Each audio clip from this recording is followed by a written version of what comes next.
What's that sound? It's For Amusement Only, the EM and Bingo Pinball Podcast. Welcome back to For Amusement Only. This is Nick Baldridge. Before we get started tonight, I wanted to talk about a new podcast that I discovered, which also talks about pinball, a subject which I happen to enjoy. It's called the Super Podcast Brothers. And that is spelled like Super Mario Brothers.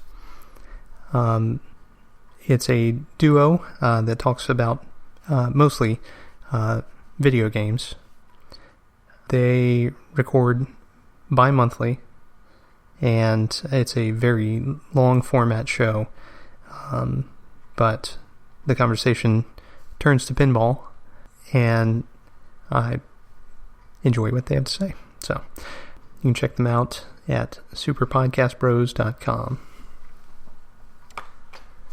So, for tonight's episode, continuing in my series on games which may come to the York Show to participate in the Bingo Row.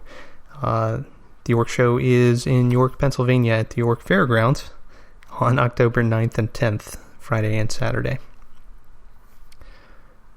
The York Show is also called the White Rose Game Room Show, and the URL is theyorkshow.com. I look forward to seeing everybody there and playing some bingos. Now, I also want to mention that there will be at least one Bally bingo for sale, and that's the 1961 Bally Bikini. So, I wanted to talk tonight, though, about the 1978 Bally 6-card game, Dixieland. Dixieland, as Vic Camp says, is the king of all 6-card games. And that's because it was the last Bally EM 6-card game produced, and it had the most features. In a previous episode recently, after our Strictly 6-card, I talked about Nashville. Nashville was the 6-card directly before Dixieland. So all the features present on Nashville, which include 6 coins to coin up the individual cards, the 7th and 8th coin, which allow you to light the red diagonals, which again are the 4 diagonal lines which you normally cannot win on a typical bingo card. The 9th and 10th coin, which light the magic number doubles all scores on cards 1, 2, and 3, and 4, 5, and 6. And finally, the feature that they added in Dixieland, the 11th coin. When you put in the 11th coin, it doubles or quadruples your scores for any of the cards which are randomly lit in that section of the back glass when you hit the magic number. So your playing strategy, as I mentioned in the Nashville episode, can shift. Right after you shoot your first ball, the game is going to spin and look for the magic number, which is going to be 1 or 2 numbers. And if you manage to hit that with your first, second, third, fourth, or fifth ball, it will light the double-double feature on a random assortment of cards, but it will double all the scores on all the cards. So your best scenario is to hit the magic number on ball 1. This lets you get a 5 in a line on any of the cards, including the 1 or 1s, which are lit double-double. So you want to do that. Because the amount of replays that you're going to win is going to be tremendous compared to what you would win with a normal 5 in a line.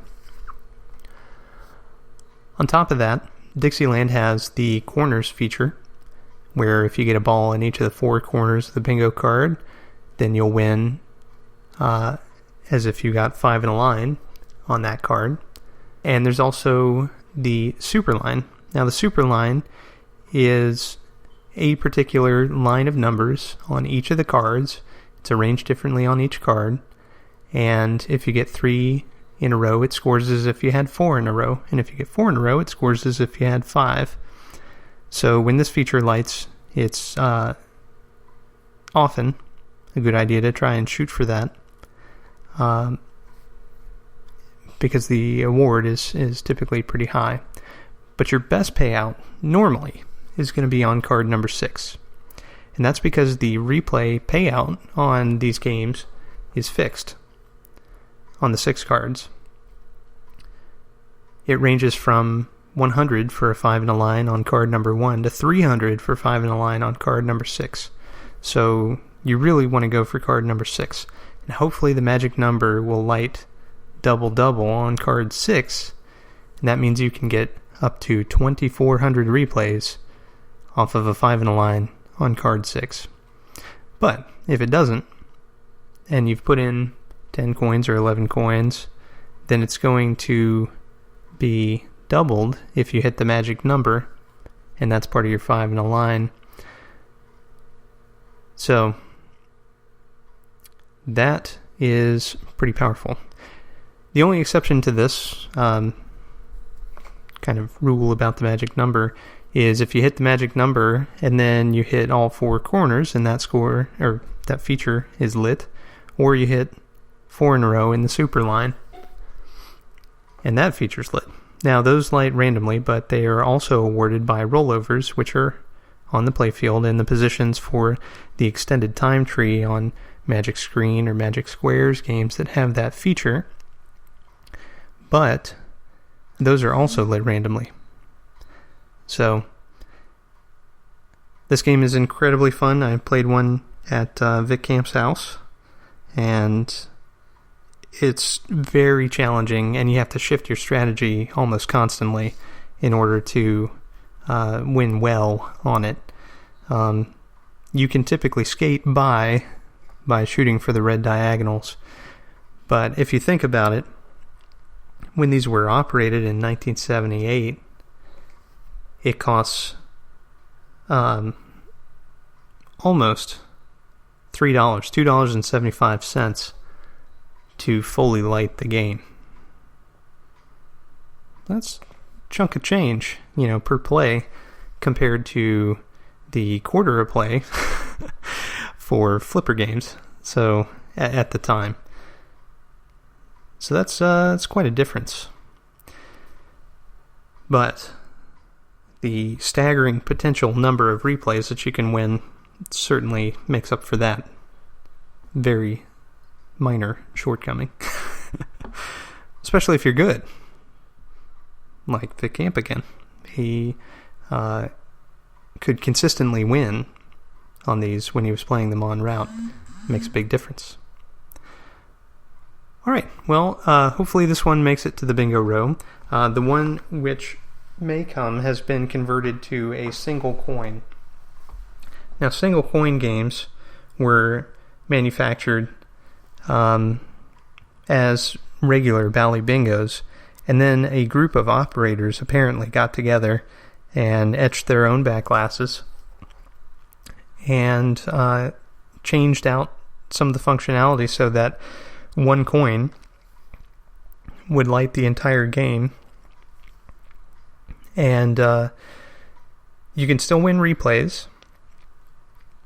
And when you win replays, each button press doesn't light the entire game. It just functions as if you had dropped in 1 quarter on most single coins. So we will see. Hopefully this game makes it, and it should have the same awesome gameplay. It'll just be easier to start. So that's all good.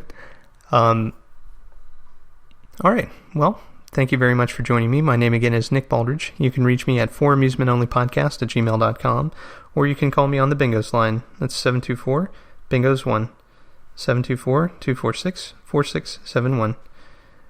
You can listen to us on iTunes, Stitcher, Pocket Casts, via RSS, on Facebook, on Twitter, at Bingo Podcast. You can follow me on Instagram, at nbaldridge. Or you can listen to us on our website, which is foramusementonly.libsyn.com. Thank you very much for listening, and I'll talk to you next time.